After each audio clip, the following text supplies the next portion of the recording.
Assalamualaikum warahmatullahi wabarakatuh.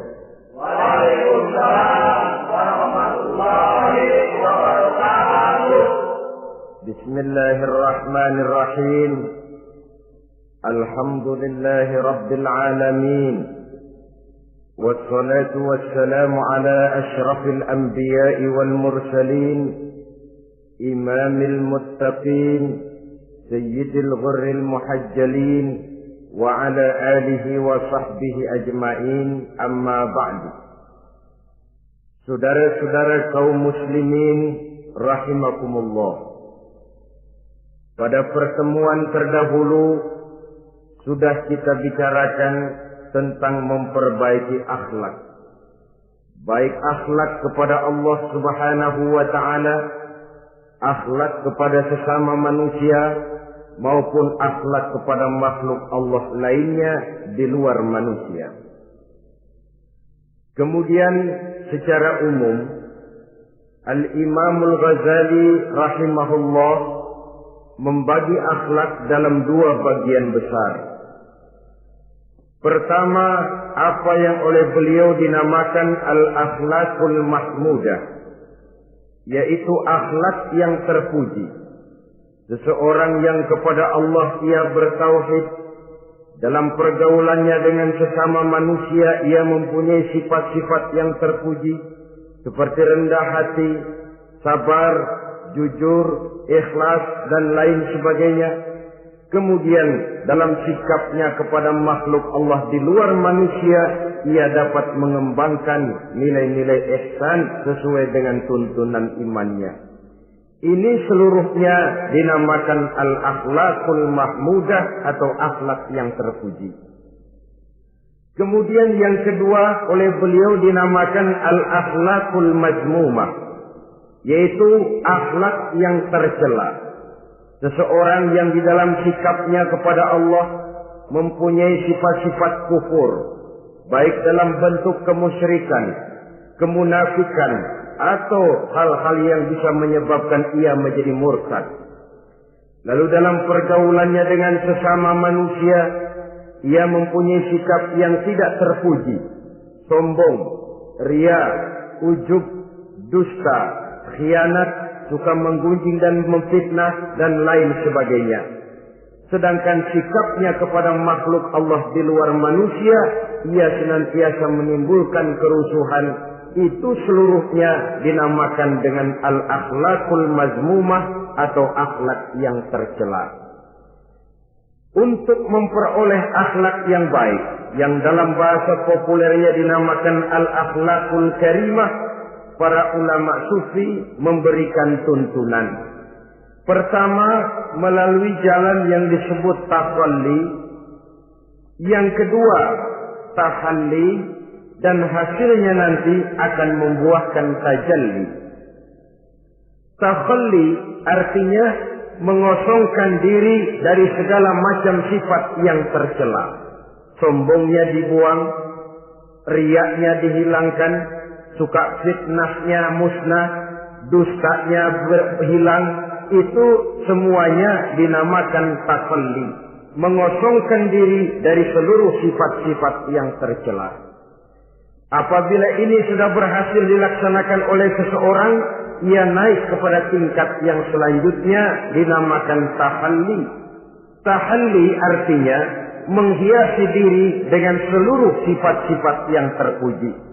Bila sombongnya hilang, berganti dengan tawadhu. Bila dustanya hilang, berganti dengan jujur. Bila khianatnya hilang, dihiasi hatinya dengan amanah, dan begitu selanjutnya.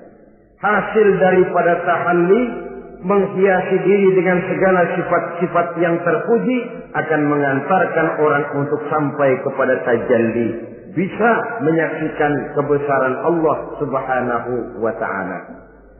Maka pada pertemuan kali ini kita akan mulai dengan yang pertama, takhalli, mengosongkan diri dari seluruh sifat-sifat yang tercela, menjauhkan diri dari semua akhlak-akhlak yang tidak baik. Dan pertemuan ini akan kita mulai dengan membicarakan dusta dan akibatnya. Saudara-saudara kaum muslimin rahimakumullah. Salah satu nikmat yang diberikan Allah kepada kita makhluk manusia dalam hidup ini adalah kemampuan untuk berkata-kata. Kemampuan menyalurkan hasrat hati dan keinginan jiwa melalui ucapan dengan bahasa sebagai alat komunikasi. Sehingga orang lalu berkata bahwa al-insan adalah hayawanun natiq.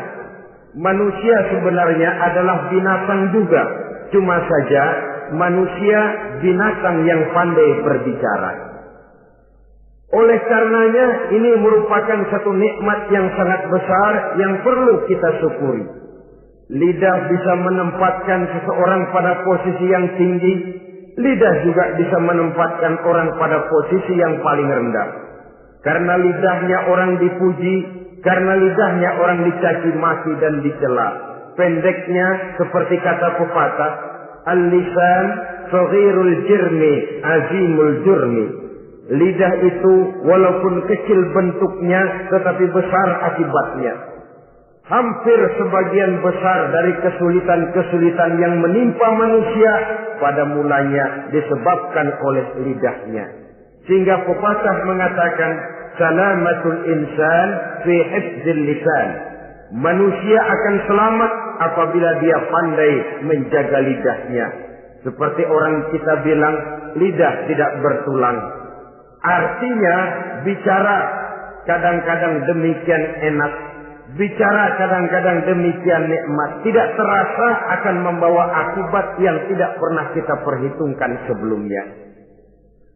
Oleh karenanya, salah satu yang menyebabkan manusia bisa turun nilai kemanusiaannya apabila dia telah mempergunakan lidahnya untuk suatu yang lazimnya kita namakan dusta.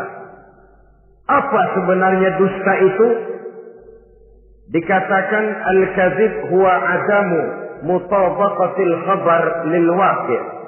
Dusta ialah tidak adanya persesuaian antara berita dengan kenyataan. Itu yang dinamakan dusta. Berita tidak sesuai dengan kenyataannya. Nah, bentuknya bisa mengada-ada, bisa menambah-nambah, ataupun mengurang-ngurang. Itu bentuk-bentuk daripada tidak sesuainya berita dengan kenyataan. Mengada-ada, yang tidak ada diada-adakan. Itu jelas merupakan dusta. Kemudian menambah-nambah. Beritanya sebenarnya cuma 1 meter, tapi disampaikan orang kepada kita 5 meter, yang 4 meter tambahan. Disitulah kemungkinan terjadinya penyusupan-penyusupan berupa dusta adanya. Ataupun mengurang-urang. Beritanya sebenarnya 8 meter, sampai ke kita cuma 2 meter. Yang 6 meter berita itu dikorup. Itu juga sudah bagian tersendiri daripada yang dinamakan dusta. Oleh karenanya kita harus berusaha. Pertama dari sifat mengada-ada. Yang tidak ada diada-adakan. Itu jelas dusta. Dan ini pekerjaan paling enak memang. Orang seakan-akan terpesona. Orang seakan-akan kagum. Padahal kita mengada-ada. Barang yang tidak ada diada-adakan. Rasul juga pernah, saudara-saudara. Tapi bernada seperti ini, namun jujur. Satu saat beliau sedang duduk. Ada seorang perempuan mengendarai onta. Sudah tua sekali ontanya. Lalu Rasul bangun menegur orang tadi. Bu, kenapa naik anak onta, katanya. Perempuan ini bilang, ya Rasul, yang saya kendarai ini bukan anak onta, tapi biang onta. Begitu. Iya, tapi dia punya ibu kan? Onta ini punya. Nah, kalau dia punya ibu kan artinya dia anak juga. Ya memang. Nah, kalau begitu kan artinya ibu memang naik anak onta. Nah, ya iya kalau itu sih. Kelihatannya mengada-ada, tapi memang benar begitulah adanya. Gurau untuk menghidupkan suasana, tapi tidak terlalu berlebih-lebihan. Yang kedua jenis daripada dusta itu menambah-nambah. Ini juga paling enak. Orang sering bilang, kalau kita ngirim duit, jangan harap kurang, jangan harap tambah. Tapi kalau kita ngirim berita, jangan harap kurang. Duit kita kirim kepada orang, jangan harap tambah. Kurang, jangan harap kurang. Atau jangan harap tambah, kurang bisa. Tapi kalau berita kita kirim kepada seseorang, jangan harap kurang itu berita, nambah bisa. Atau kemudian mengurang-urang, ini juga termasuk jenis daripada dusta. Baik mengada-ada atau menambah-nambah, kemudian mengurang-urangi, seluruhnya merupakan pekerjaan yang paling enak. Kita anggap sesuatu yang biasa, padahal akibatnya nanti akan menjadi luar biasa. Saudara-saudara kaum muslimin rahimakumullah. Apa bahaya dusta dalam kehidupan manusia? Pertama, bagi dirinya sendiri. Orang yang berdusta sebenarnya sudah membahayakan dirinya sendiri. Apa bahayanya? Pertama, ia akan dikucilkan dari pergaulan. Sekali dia berdusta, orang mungkin masih percaya. 2 kali dia berdusta, orang mungkin masih bisa mentolerir. 3 kali dia berdusta, orang ngecap. Ini memang udah wataknya nih. Hobi dah kalau begini. Akhirnya dia dikucilkan dari pergaulan. Lain hari, walaupun dia serius bicara, orang nggak lagi nanggapin sebagaimana yang semestinya. Dikucilkan dari pergaulan. Akibat apa? Akibat dari dusta yang dilakukannya. Akan merugikan dirinya sendiri. Ada satu cerita, saudara. Seorang pengembala kambing sedang mengembalakan kambing di tanah lapang. Satu hari iseng dia sendirian. Ini orang kampung pengen tahu dibohongin. Teriak dia, tolong ada serigala, ada serigala. Mendengar teriakan ini karuan, satu kampung orang nyaris keluar semua.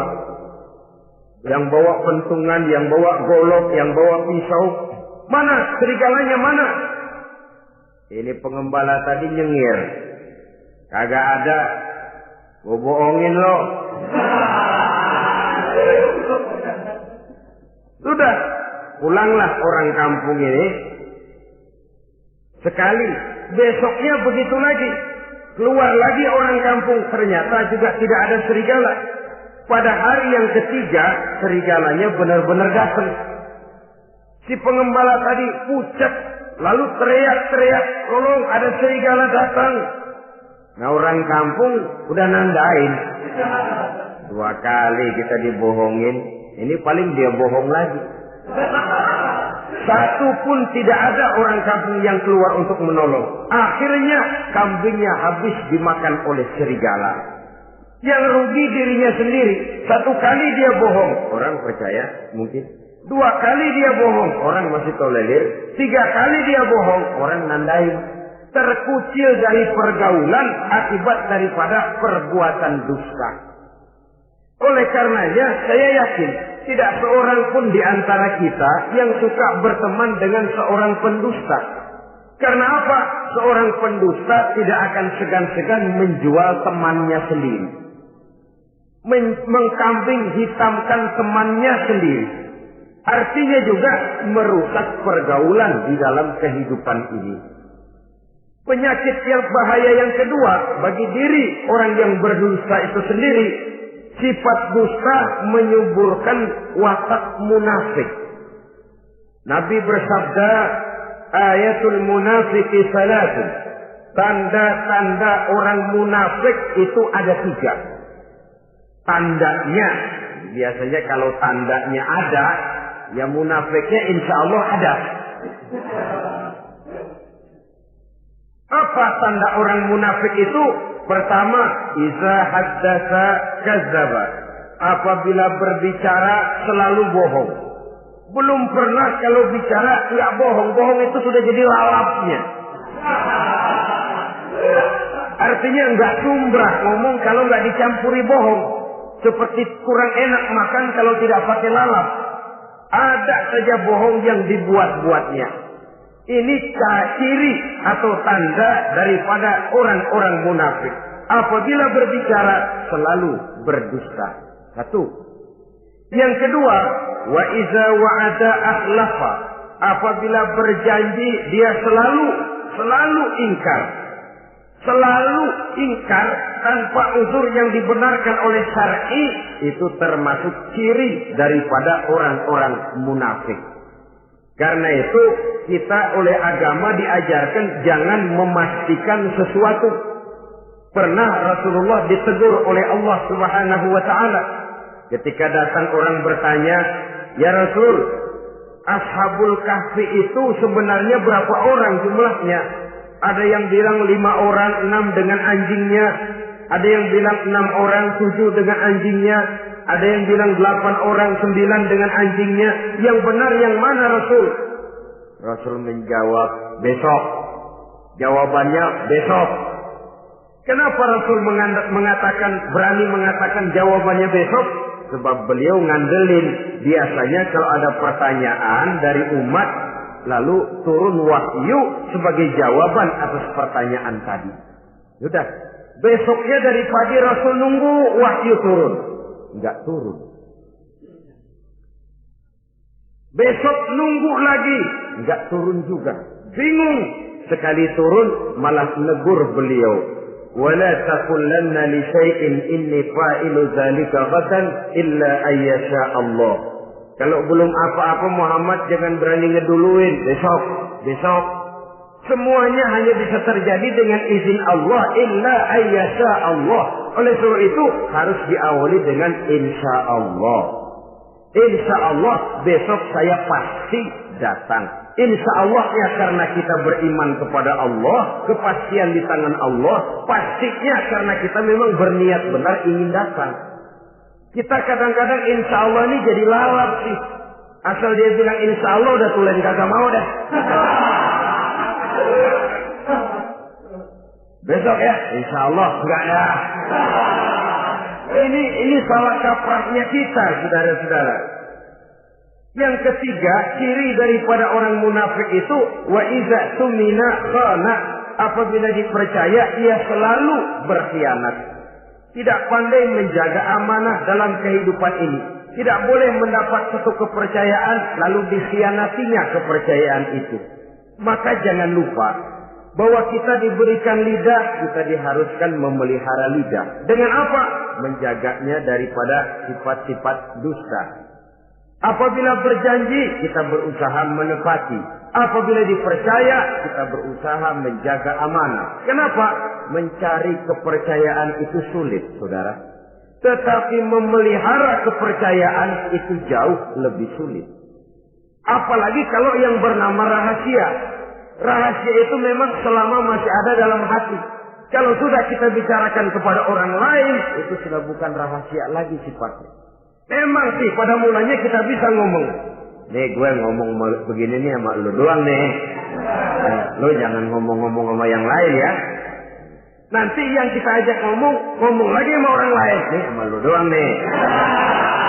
Jangan ngomong-ngomong sama yang lain. Akhirnya kan terus sampai walaupun setiap kali ngomong mesti cuman malu doang nih ya. Tapi akhirnya tuh beritanya jadi merata menjalar.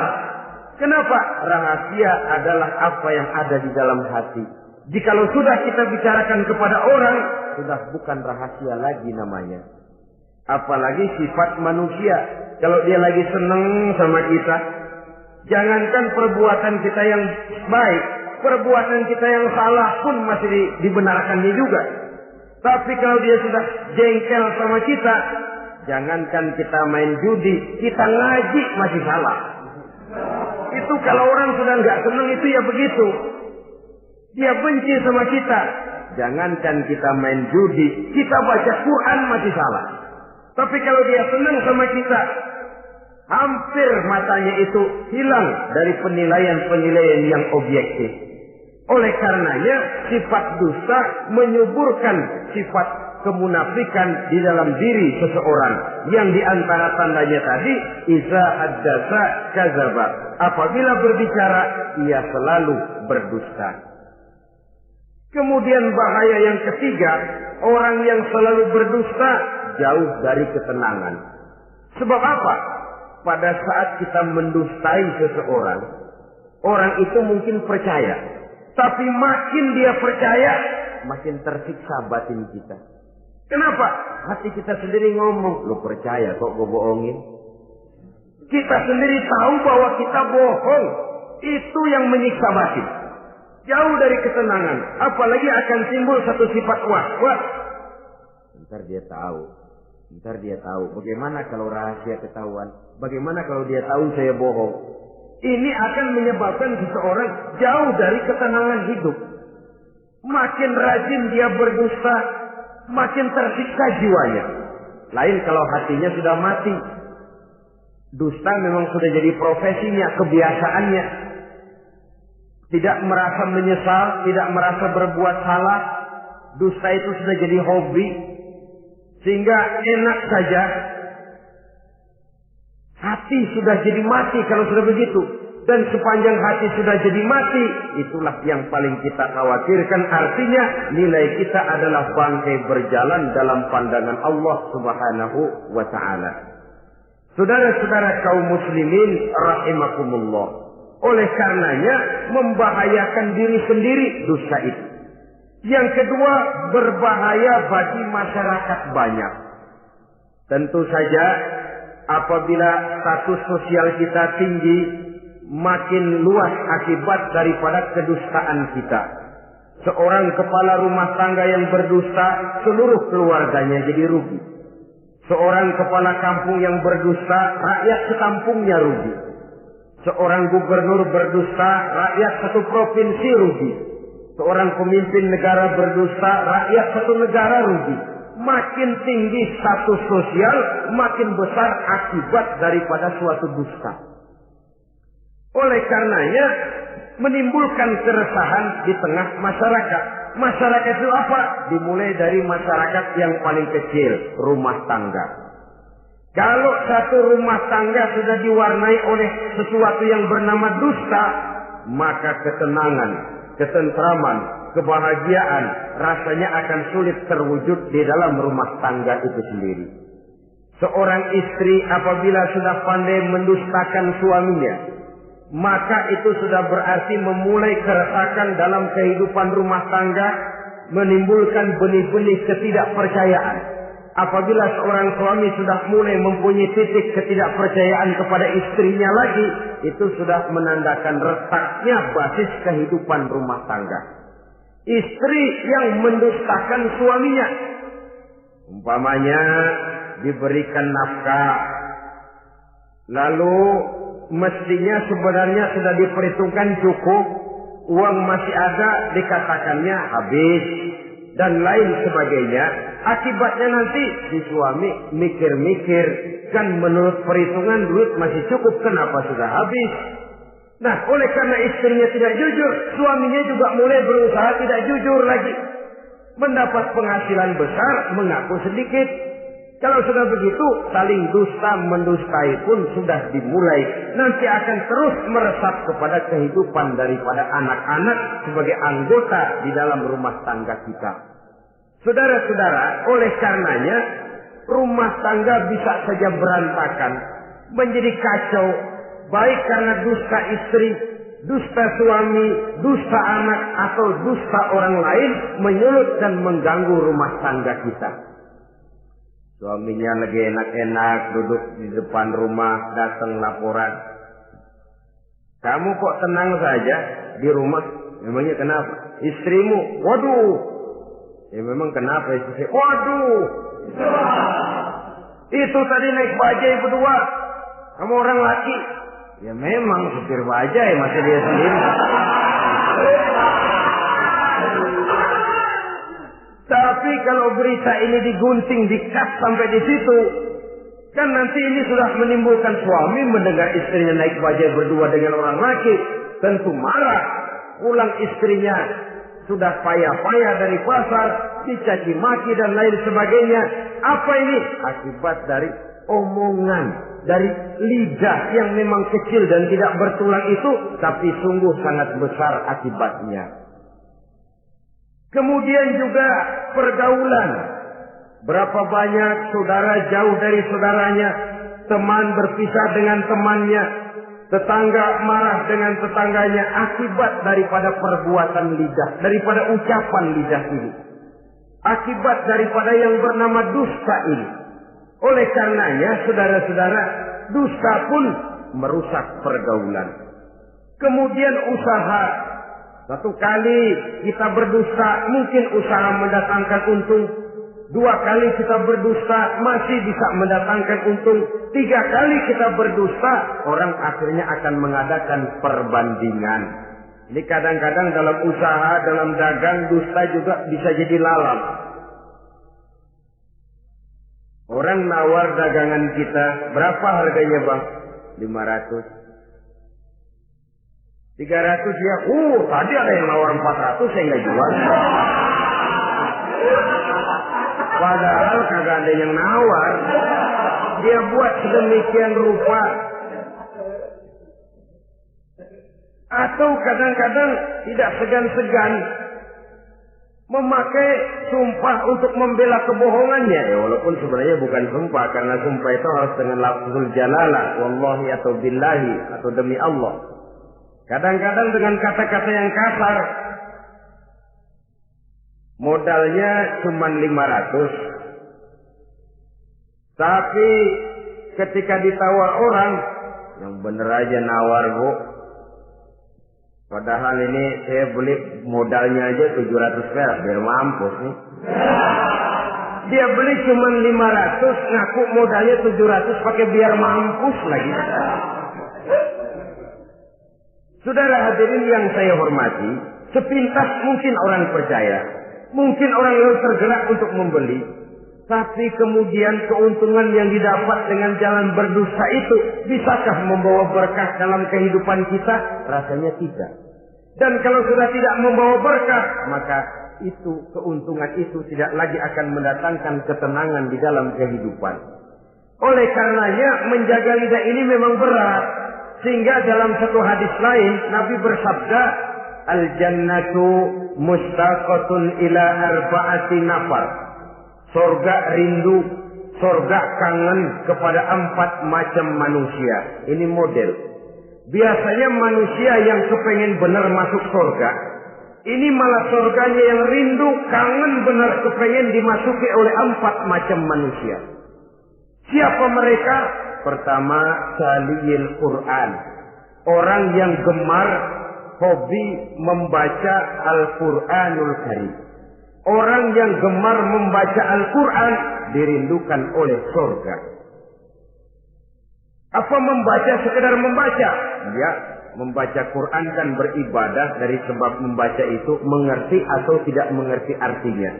Tapi jangan lupa, membaca adalah alat agar kita mengerti. Mengerti adalah sarana agar kita bisa mengamalkan dengan baik. Itu maksudnya. Baca Al-Quran agar kamu mengerti isinya. Kalau sudah kamu mengerti isinya, kamu bisa mengamalkannya dengan baik. Jadi sungguh pun yang dimaksud di sini adalah orang yang gemar membaca Al-Quran, tapi prosesnya setelah membaca, orang mengerti. Sebab orang hanya bisa mengerti kalau dia sudah membaca. Kemudian apabila mengerti, dia terdorong untuk mengamalkan. Tahlil Quran bukan hanya orang yang sekedar gemar membaca Al-Quran, tapi juga yang membawa gaya hidup yang Qurani. Saudara-saudara kaum muslimin rahimakumullah. Tahlil Quran, orang yang gemar membaca Al-Quran dirindukan oleh surga. Yang kedua, wa mut'imil ji'an. Orang yang memberi makan orang yang kelaparan. Nabi memberikan anjuran sangat. Siapa yang ingin dekat dengan aku di hari akhirat nanti, bersahabatlah ia dengan yatim, dengan piatu, dengan janda-janda tua yang miskin, perlu uluran tangan, mereka yang hidup di bawah garis kemiskinan. Bila diberikan kelebihan rizki oleh Allah, bersahabatlah dengan orang yang tidak mampu. Mut'imil ji'an, orang yang memberi makan orang kelaparan dirindukan oleh surga. Saudara-saudara kaum muslimin rahimakumullah, demikian besar perhatian Islam terhadap kepekaan sosial, terhadap kesetiakawanan sosial ini, sampai dalam ayat Al-Quran dijelaskan oleh Allah Subhanahu wa taala, "Ara'aita allazi yukadzibu bid-din, fadzalika allazi yad'u al-yatim wa la yahuddu 'ala ta'amil miskin." Tahukah kamu, kata Allah, siapa orang-orang yang mendustakan agama, beragama tapi dianggap mendustakan agama? Kalau sudah dianggap mendustakan agama, artinya imannya dusta, dia sholatnya dusta, dia puasanya dusta. Siapa mereka itu? Fadzalikal ladzi yad'ul yatim. Mereka orang-orang yang meninggalkan, menyia-nyiakan anak-anak yatim, wala yahuddu ala ta'amil miskin, dan tidak memerintahkan untuk memberi makan kepada orang-orang miskin. Kepada yatim kejam, sadis, tidak punya kemanusiaan sama sekali. Maka mungkin kita yang rajin sholat, mungkin kita yang sudah 4-5 kali berhaji, bisa saja terhalang masuk surga. Karena di sebelah rumah kita ada anak yatim piatu, merintih kelaparan, menggigil kedinginan. Kita tahu kita mampu dan kita diam saja, tidak mau memberikan pertolongan. Itu yang mungkin bisa menghalangi kita untuk sampai ke surga. Oleh karenanya, salah satu jenis manusia yang dirindukan oleh surga, mut'imil ji'an, orang yang memberi makan orang yang kelaparan. Yang ketiga, orang yang dirindukan oleh surga, wasa'imina fi Ramadan, orang yang melaksanakan ibadah puasa di bulan suci Ramadan. Dan yang keempat, ini yang ada kaitannya dengan masalah kita, wa hafizil lisan. Salah satu manusia yang dirindukan oleh surga ialah orang yang pandai menjaga lidahnya. Artinya dia bisa menempatkan diri, kapan waktunya bicara, kapan waktunya diam. Orang bilang memang kalau bicara itu perak, diam itu emas. Maksudnya diam lebih berharga daripada bicara. Tapi orang memang harus pandai menempatkan diri. Artinya tahu kapan waktunya bicara, kapan mestinya diam. Kalau waktu diam dia bicara, namanya dia tidak tahu diri. Kalau harus bicara dia diam, dia namanya juga tidak mau menyampaikan sesuatu yang seharusnya dia sampaikan. Sama saja ada orang bilang sedikit bicara banyak bekerja. Sebenarnya harus seimbang. Banyak bicara harus banyak bekerja. Biasanya kalau sedikit bicara banyak bekerja itu dua kemungkinan. Kalau nggak main catur, maling. Yang namanya maling, bicaranya sedikit. Maling buka jendela, lalu berbisik sama temennya. Udah tidur. Ngomongnya segitu, selebihnya dia kerja serapi-rapinya. Sebaliknya, banyak bicara, sedikit kerja, bahkan nggak pernah kerja. Orang gila. Coba saja lihat orang gila, ngomong melulu. Kerjanya nggak ada. Jadi oleh karena itu memang harus seimbang. Pendeknya kita harus tahu kapan mesti bicara, kapan mesti diam. Kalau menghadapi kebatilan kita diam, kata Nabi, as-sakitu 'alal batil syaitanun asraf. Orang yang diam menghadapi kebatilan, setan gagu. Masya Allah, saudara-saudara. Ada munkarat, ada maksiat, ada kebatilan, ada kezaliman. Dia diam, tidak mau menyampaikan yang benar. Itu setan gagu. Sehingga dikatakan, qulil haqqa walau kana murran. Sampaikan, katakan yang benar walaupun pahit. Dan memang menyampaikan kebenaran bukan main pahitnya. Bukan main getirnya, banyak resikonya. Tapi ini sesuatu yang harus kita sampaikan. Sebab kata Nabi tadi, orang yang diam menghadapi satu kebatilan sama saja dengan setan gagu. Orang yang pandai menjaga lidahnya dirindukan oleh surga. Dan ini walaupun kelihatannya pekerjaan ringan, kecil, berat, saudara-saudara. Bahkan diceritakan Nabi Ibrahim itu pernah nangis di hadapan Allah Subhanahu wa Ta'ala. Ketika ditegur, ditanya, kenapa kamu menangis Ibrahim? Saya ini seumur hidup pernah 3 kali berdusta, ya Allah. Bagaimana saya tidak bingung mempertanggungjawabkan ini di hadapanmu? Nabi Ibrahim seumur hidup 3 kali bohong, bingung, nangis. Kita sehari 16 kali bohong, nyengir aja. Nggak ada bingungnya, emang hobi. Kalau nggak bohong, puyeng palanya. Tiap hari selalu mencari sasaran. Siapa lagi gue bohongin ini? Saudara-saudara kaum muslimin rahimakumullah. Kelihatannya pekerjaan ini kecil, ringan, tapi sungguh berat. Mengerem lidah, menjaga lidah daripada perbuatan ucapan-ucapan yang tidak mengandung manfaat, apatah lagi sampai bersifat dusta dan membahayakan orang lain. Oleh karenanya, dusta ini kalau dalam agama, berdusta dalam agama biasanya munafik. Mulutnya beragama, tapi hatinya kafir. Jelas itu munafik. Itu dusta juga. Dusta yang membawa kita kepada dosa kelas kasar. Ya kalau kita mendustai teman, memang dosa. Dosa yang nilainya tidak sebesar kalau kita mendustai agama. Tapi sungguh pun demikian, dosa kecil-kecil juga kalau ditumpuk banyak juga. Padahal kata Imam Ghazali, hati itu seperti kaca. Dosa itu debu yang nempel di kaca. Kalau debu-debu itu terus numpuk, kita males ngelapnya, males ngebersihinnya. Jadi satu berkarat di kaca, susah banget ngebersihinnya. Coba kaca kalau udah karatan, pakai silet kita gosok, setengah mati. Begitu juga perbuatan dosa. Kalau kita senang dusta, biarinlah dosa kecil. Bohong lagi, bohong lagi, bohong lagi. Numpuk berkarat di hati itu dosa. Nah hati itu kalau sudah dilingkungi oleh karat, nur, cahaya kebenaran itu sulit untuk masuk. Karena dia sering berdusta, orang lain dianggap sama juga sama dirinya. Ini yang celaka.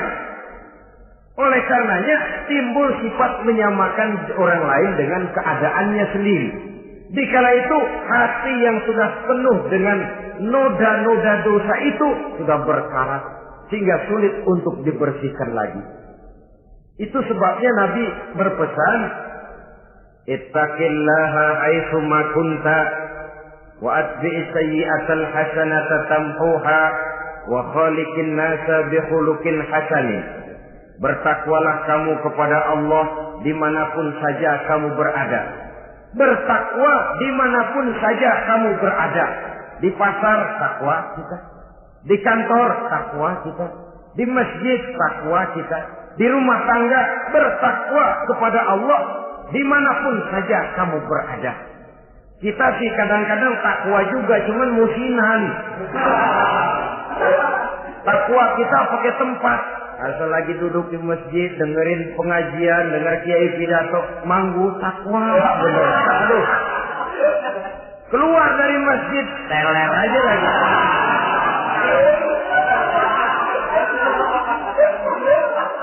Takwa juga kita cuma pakai tempat. Nabi pesan dimanapun kamu berada, ittaqillah haitsu ma kunta. Bertakwalah kepada Allah dimanapun saja kamu berada.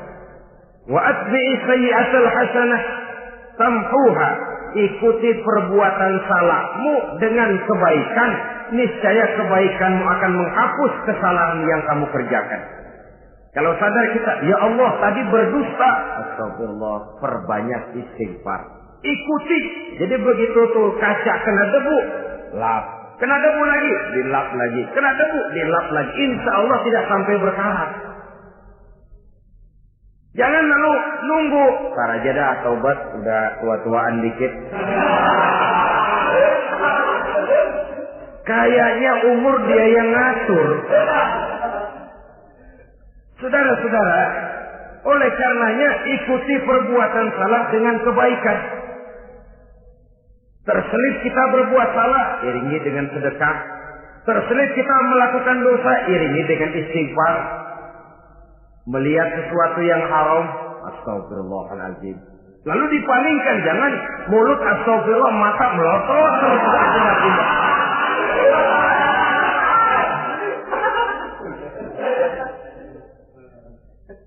Wa khaliqin nasa bi khuluqin hasanin, dan bergaulah dengan manusia mempergunakan akhlak yang baik. Ini pesan daripada Rasulullah sallallahu alaihi wasallam. Jadi oleh karenanya dusta dengan seluruh akibatnya ini bisa menimbulkan bahaya bagi diri sendiri, bagi rumah tangga, dalam pergaulan, dalam usaha, dalam masyarakat, bahkan pada akhirnya bagi kehidupan itu bangsa dan satu negara. Lidah yang kecil tapi besar akibatnya bisa menyengsarakan manusia atau menempatkan manusia dalam satu posisi yang tinggi. Kalau kita adakan satu perbandingan, Nabi Ibrahim seumur hidup 3 kali saja berdusta, nangis di hadapan Allah. Kita yang hampir tidak ada hari, ya kalau orang sekarang bilang tiada hari tanpa olahraga. Rasanya kita kalau mau jujur bisa juga bilang tiada hari tanpa bohong. Pernahkah kita menangis menyesali dusta yang sudah kita lakukan? Berapa banyak orang yang sudah kita janjikan kita gantung dengan janji itu. Padahal dia punya hajat yang demikian sangat bergantung kepada kita. Tapi lidah ini enak saja. Gampang dah. Tar. Sok. Gampang dah itu mah. Beres dah beres. Enggak ada yang enggak beres. Semuanya kalau lidah kita beres, gampang, ntar, besok, enak, endah aja.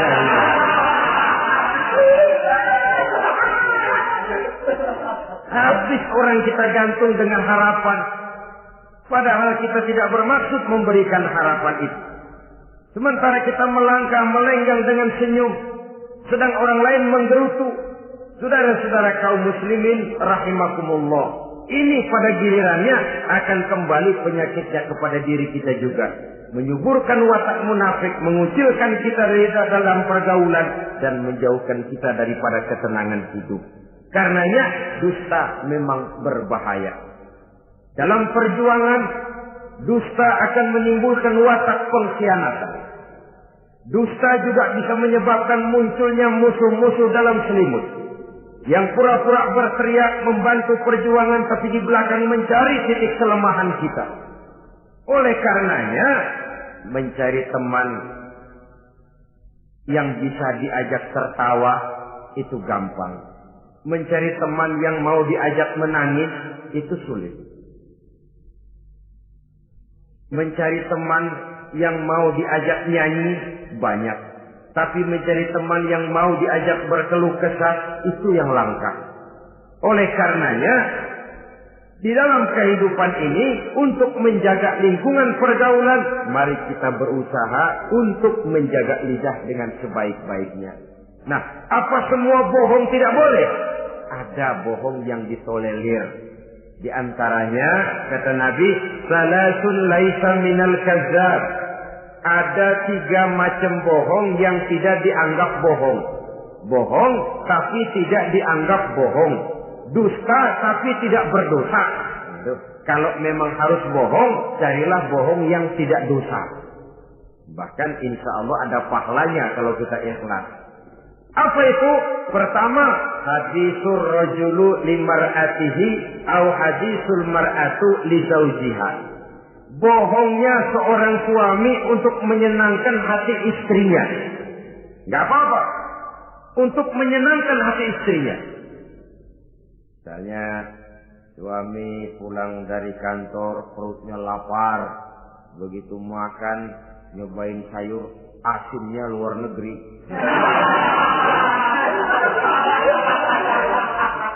Baru dicobain sedikit, suaminya udah celam-celam. Melotot matanya. Istrinya negor, "Bang, sayur keasinan ya?" "Enggak." Soal keasinan bagus. Cuma tadi di kantor saya sudah diajak makan oleh teman, jadi masih kenyang. Simpan sajalah, nanti sore kita baru makan. Lapar, kesel, jongkok, tapi karena mau menyenangkan istri. Enggak. Atau sama saja dustanya seorang istri untuk menyenangkan hati suaminya. Bisa saja itu terjadi. Suaminya beli sendal buat istri. Mahal, padahal murah, kena mahal.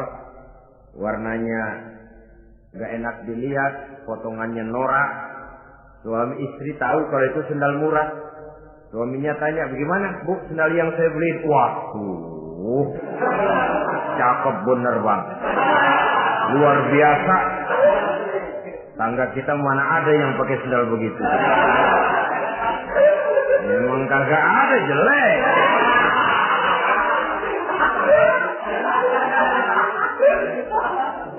Tapi kalau waktu itu istrinya jujur, malah akan bisa menimbulkan keretakan. Bohong seperti ini termasuk bohong yang bisa ditolerir.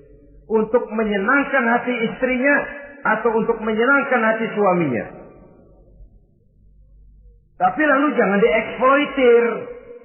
Jangan dieksploitir dalam arti untuk menutupi untuk menutupi perbuatan salahnya lalu berdusta. Menutupi perbuatan salahnya, itu yang tidak boleh.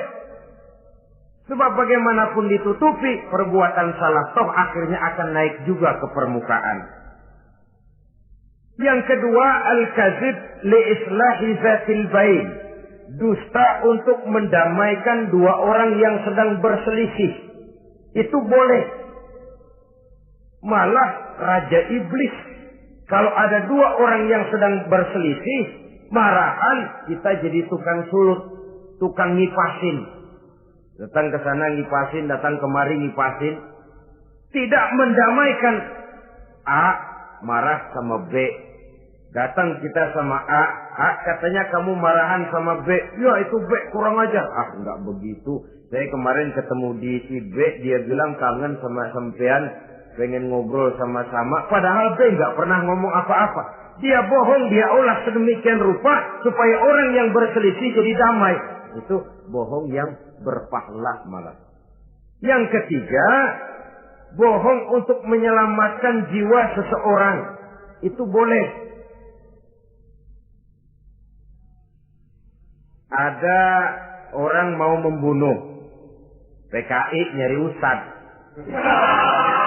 Nah, kamu tahu rumahnya Ustadz Ano, kamu tahu? Tahu, Pak. Gimana? Bapak mau apa? Mau saya bunuh dia, kurang ajar. Oh, orangnya nggak ada, Pak. Kemana? Nggak tahu, keluar negeri, keluarnya lagi kali dah. Jauh. Padahal orangnya ada di dalam, tapi dia berdusta untuk menyelamatkan jiwa orang yang sedang terancam. Itu malah boleh, bukan saja boleh, berpahala, malah berdosa kalau waktu itu dia jujur. Mau cari ustadz buat apa, Pak? Mau saya bunuh? Ada, Pak, di dalam. Ada.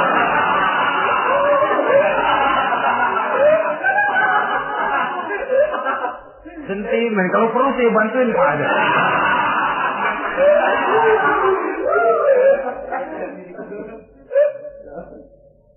Hanya jenis bohong-bohong seperti ini yang bisa ditolerir. Itu akibat di dunia, saudara. Kita sudah bisa terkucil dari pergaulan, retak rumah tangga, usaha mengalami kebuntuan, masyarakat mengalami keresahan akibat dusta. Di akhirat nanti, na'udzubillah, summa na'udzubillah. Kita baca dalam riwayat Mi'raj, Rasul melihat orang yang lidahnya menyengser ke tanah, digunting, putus, bersambung lagi, digunting lagi, putus lagi, bersambung lagi. Kadang dituangi dengan coran api neraka. Na'udzubillah, coran neraka. Kita nginjak puntung aja lompat. Ini mulutnya dituangi dengan coran dari neraka. Innalillahi wa inna ilaihi raji'un.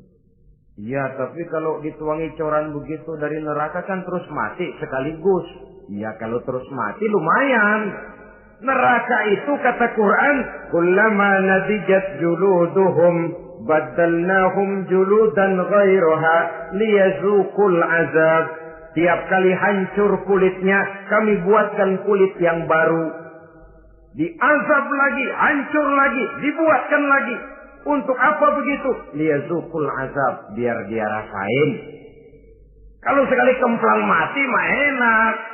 Pokoknya diazab di neraka, digejrot, mati, selesai. Lumayan. Ini nggak ada matinya. Penyet, bangun lagi, kemplang lagi, persis film cemen.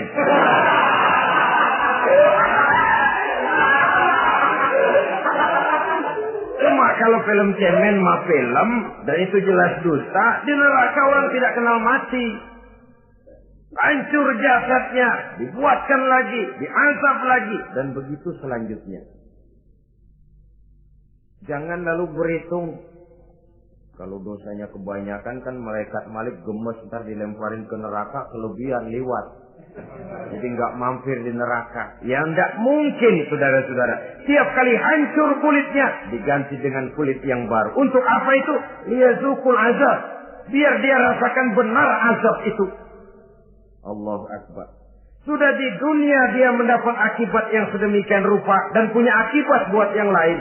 Di akhirat nanti dia akan menanggung azab. Apalagi kalau dustanya sampai membuka aib saudaranya sendiri. Dusta untuk menelanjangi orang lain. Logikanya saja, kalau ada teman kita atau aurat kita terbuka, kita harus menutup. Muslim dengan muslim seperti satu badan. Bila yang satu sakit, yang lain ikut merasa sakit. Bila yang satu tercela, yang lain ikut merasa tercela. Dikala itu, kita harus justru menutupi aib orang lain. Malahan Nabi mengatakan, siapa yang menutupi aib saudaranya di dunia ini, saudaranya muslim, Allah akan menutupi aibnya di akhirat nanti. Kita kadang-kadang bukan nutupin sih, malah ngorek-ngorek. Kadang-kadang nggak tahu aja belaga tahu. Ya, gue dengar anak. Banyakan dia nipasinnya. Saudara-saudara kaum muslimin rahimakumullah. Begitu lidah yang suka berdusta digunting dari gunting api neraka, terpotong dibulatkan lagi, terpotong dibuatkan lagi, tidak henti-hentinya sampai kepada hari akhirat nanti. Karena itu berlindung kita kepada Allah. Jangan sampai diberikan lidah yang gemar berdusta. Tapi lidah yang gemar mengatakan yang benar walaupun terasa pahit. Mengucapkan kebenaran itu besar resikonya. Panjang jalannya, banyak akibatnya. Mencegah kemunkaran besar resikonya. Tapi itu harus kita lakukan. Setidaknya mencegah kemunkaran. Rasulullah sallallahu alaihi wasallam dalam satu hadis menyatakan iyyakum wal kadziba fa innal kadziba yahdi ilal fujuri wal fujuru yahdi ilan nar. Hati-hatilah kamu daripada sifat dusta, sebab sesungguhnya dusta membawa kepada perbuatan durjana dan perbuatan durjana menggiring orang kepada neraka. Mula-mula memang ucapan, dari ucapan orang melangkah kepada perbuatan, dan perbuatan itulah yang akan jadi penilaian Allah. Jikalau baik, dia akan menyebabkan kita ke surga. Jikalau tidak baik, perbuatan kita jugalah yang akan menjerumuskan kita ke dalam neraka. Dimulai dari suka berdusta. Akibat lidahnya gemar berdusta, perbuatannya pun merupakan perbuatan dusta. Suka pura-pura, mental munafik. Artinya hilang sifat kejujuran dalam dirinya. Apabila ini sudah melembaga dalam kehidupan seseorang, sulit dia melepaskan diri dari cengkraman dusta itu sendiri. Untuk jangka pendek di dunia ini maupun jangka panjang di akhirat nanti, dusta hanya akan membawa malapetaka bagi diri yang bersangkutan dan juga bagi orang lain. Benar kalau tadi pepatah mengatakan salamatul insan fi hifdzil lisan. Bahkan ada yang bilang kalau lidah lukai hati, kalau pedang lukai tubuh, masihkan ada harapan sembuh. Kalau lidah lukai hati, kemana obat hendak dicari? Kita tampar orang dengan tangan 2-3 hari, 2-3 jam bahkan sudah hilang bekas tamparan itu. Tapi kita tampar orang dengan lidah, dengan ucapan, seumur hidup dia akan tetap ingat. Kita bohongi orang, kapan ketemu dia ingat nih, dia nih. Nih yang kerjanya bohongin melulu. Gimana aja ada bohongnya. Kalau sudah dicap sebagai pendusta, kita memang nggak tahu, tapi tiap kita jalan orang iringi perjalanan kita. Pembohong, pembohong. Saudara, masyarakat ini punya hukum yang tidak tertulis, tapi lebih kuat dan lebih kejam daripada hukum yang tertulis. Sehingga lalu orang mengatakan, sekali arang tercoreng di dahi, seumur hidup orang tak percaya. Ini artinya hukum masyarakat itu lebih kejam daripada hukum yang tertulis. Sekali kita dicap sebagai pendusta, lain kali kita mau benar-benar banget juga. Aku benar-benar banget ini, sumpah dah. Alah, sumpah lo udah lalap dah, udah laku. Ya Allah, kita sumpah pun orang gak percaya. Ya kalau binatang kita pegang ekornya, barangkali. Tapi kalau orang jelas omongannya yang kita pegang. Nah kalau omongannya sudah nggak bisa dipegang, apanya lagi yang kita harapkan? Oleh karenanya saudara-saudara, lidah yang kecil bentuknya tapi besar akibatnya ini harus diisi dengan nilai-nilai iman. Lidah yang sudah dimasuki nilai iman akan berat untuk berdusta, berat untuk memfitnah, berat untuk menggunjing, ringan untuk mengucapkan yang baik, ringan untuk zikrullah, ringan untuk baca Quran, ringan untuk musyawarah terhadap hal-hal yang baik. Lidah yang ada imannya, aduh berat saja kalau sudah memfitnah orang, berat kalau harus menggunjing orang. Tapi lidah yang belum ada imannya, nyelonong saja. Licin kalau diajak fitnah, licin kalau diajak ngata-ngatain orang, licin kalau diajak mengadu domba orang lain. Dan ini akan berakibat nantinya timbulnya keretakan, keresahan sejak dari pribadi, rumah tangga, masyarakat luas. Akibat apa? Dusta. Dari sekian dusta yang paling kita khawatirkan adalah kalau kita sampai dicap oleh Allah sebagai pendusta agama. Beragama tapi dianggap pendusta. Agama sekedar lipstik, agama sekedar dekorasi, agama sekedar penghias kartu tanda penduduk, tapi hidup jauh dari tuntunan nilai-nilai agama. Pendusta-pendusta agama semacam ini pada gilirannya akan terkena penyakit yang disebut munafik. Iman lidahnya tapi kufur hatinya. Islam ucapannya tapi kufur perbuatannya. Nah, ini resikonya sangat besar. Adapun dusta-dusta kepada orang lain, dosa ya dosa, tapi dosa yang mudah untuk bertaubat. Kalau saya katakan mudah untuk bertobat, saya bukan merangsang kita untuk berdusta, bukan. Tetapi jangan lupa seperti saya katakan tadi, bagaimanapun ringannya satu dosa, kalau ditumpuk dan ditumpuk, dia akan berurat, berakar dan berkarat di hati kita. Dan bukankah hati itu merupakan cerminan dari seluruh panca indera?